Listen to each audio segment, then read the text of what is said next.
Oh, this medal is definitely the icing on the cake, the biggest satisfaction that any combat person can carry with him or her during their careers, to be recognized by the government and by the people of the country as having contributed in some positive manner, and that too during combat, for which we train all our lives. It is, I would say, the crowning glory of any professional soldier. And so the award that I have got is really the highest that anybody could achieve could think of achieving in their military careers, and I am very happy. This is the highest that you can get, and so therefore I am extremely happy with the recognition that has come during because of Op Sindoor. आपने हमारे जो parliament में भी debate चला, हमारे leaders जो कि आके कई फोरम से बोल चुके हैं, आपने वो ज़रूर सुना होगा। सेना के नेतृत्व को ये सबक मिला कि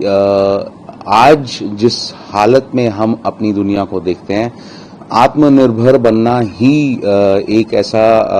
रास्ता है जिससे वी कैन इंश्योर हमारे देश की सुरक्षा एट ऑल टाइम्स, बिकॉज हम नहीं जानते आज के जियोपॉलिटिक्स के अंदर कि कब हमारी सप्लाई चेन, जो कि हमारे को आर्म सप्लाई करते हैं, हथियार और असला सप्लाई करते हैं, वो कब ब्रेक हो जाने वाली है। और इसलिए हमको ये बहुत ज़रूरत है कि हम अपने बने हुए वेपन्स के साथ we should be proficient in producing them and we should be proficient in using them. हम नहीं जानते कि जियोपॉलिटिकल सिचुएशंस के चलते कब ये सप्लाई चेन बंद हो जाए। And the second big thing for हमारे जो जूनियर ऑफिसर्स हैं, जो कि अभी अभी सर्विस में जिन्होंने अपना कदम रखा है और जिनके आगे उनका पूरा कैरियर है, उनको ये सबक लेना बहुत ज़रूरी है कि आगे आने वाली सब लड़ाइयाँ technologically they will have to be technologically proficient to prosecute those wars. They will have to be at the top of their game. उन लोगों को इस्तेमाल करनी आनी चाहिए टेक्नोलॉजी, वेदर वो टेक्नोलॉजी बॉम्ब्स ड्रॉप करने के काम आए या सिंपली उनके कंप्यूटर्स हैक करने के काम आए या ऐसी किसी भी चीज़ के लिए जो कि एनिमी का वॉर मेकिंग पोटेंशियल ब्रेक कर सके। तो हमारे यंग ऑफिसर्स को they will have to be on top of the technology, and that technology will have to be provided to us by our home grown industry, and I think we are making very rapid strides towards that, and specially after op Sindoor. South western air command एक हिस्सा है Indian air force की combined strike शक्ति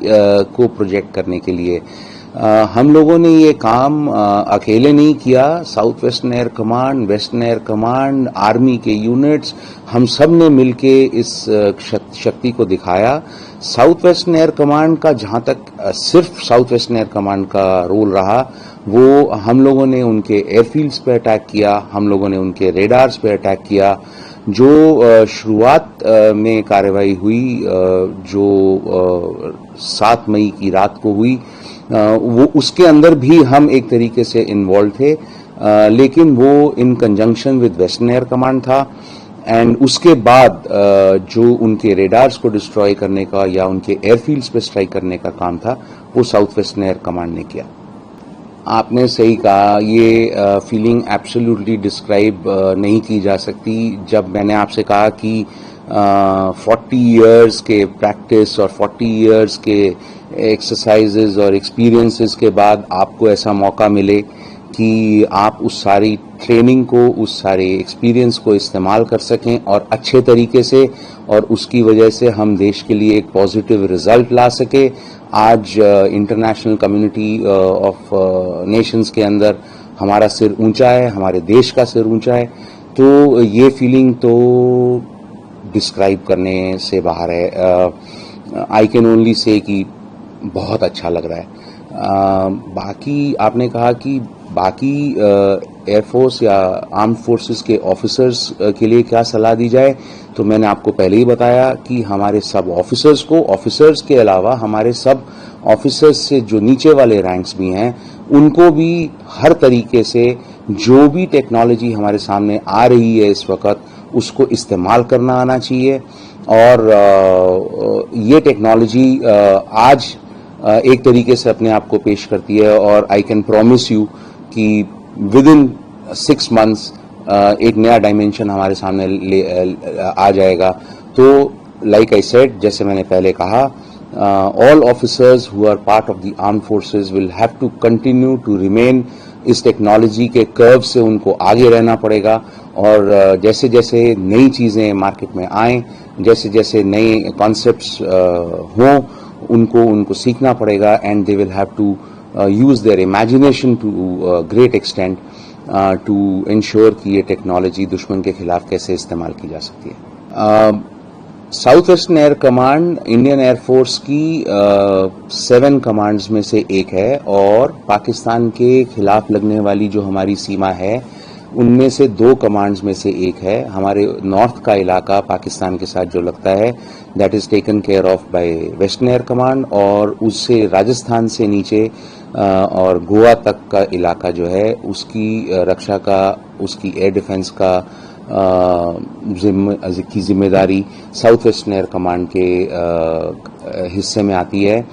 और इस command का air officer commanding in chief होने के नाते जो भी इस कुर्सी पे बैठता है, उसकी ये जिम्मेदारी है कि ऊपर से आने वाले निर्देशों का और उनकी तरह से जो कि वो जिस तरीके से वो एक वॉर को प्रोसिक्यूट करना चाहते हैं, उसको जमीनी तौर पे अमल में लाया जाए, in consultation with, in conjunction with other services जैसे इंडियन नेवी, जो कि हमारे साउथ वेस्टर्न एयर कमांड के अंदर एक अहम हिस्सा निभाती है, इंडियन आर्मी,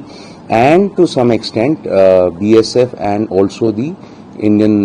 कोस्ट गार्ड। इसके अलावा एक और बड़ी रिस्पॉन्सिबिलिटी जो इस कुर्सी पे आती है, वो ये है कि जो हमारी सिविल एजेंसीज हैं, एंड इसके अंदर मैं वंस अगेन एक ये बात कहना चाहूंगा कि इस ऑपरेशन के दौरान, इन 4 या 5 दिनों के दौरान, जितनी भी सिविल एजेंसीज थी, या वो पुलिस रही हो, इवन NCC के बच्चों से फोन कॉल आए और उन लोगों ने अपनी असिस्टेंस ऑफर करी, तो इस कुर्सी की ये रिस्पॉन्सिबिलिटी बनती है कि सिविल एजेंसीज को भी अपने साथ, अपने वॉर मेकिंग मशीनरी के अंदर किसी तरीके से शामिल करके, एंड एक कंसोलिडेटेड रिस्पॉन्स अपने एनिमी को दिया जाए। So that I think is the responsibility of the air officer commanding in chief of south western air command.